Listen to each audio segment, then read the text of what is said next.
একটা জিনিস খেয়াল করে দেখবে যে মানুষ বর্তমানে অন্য মানুষকে নিয়ে অনেক বেশি জাজ করে। মানে নিজেদের চাইতে অন্যকে নিয়ে অনেক বেশি ভাবে।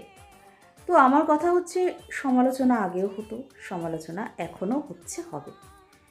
কিন্তু যে মানুষটাকে নিয়ে সমালোচনা করা হয়, বলা হয় সে নাকি আগের থেকে অনেকটা খারাপ হয়ে গেছে। এবার কোশ্চেন হলো, সেই মানুষটা আগে কতটা ভালো ছিল, কত ভালো ছিল সে, আর দিনকে দিন সে কতটা খারাপ হয়ে যাচ্ছে। এই খারাপের শেষ কোথায়?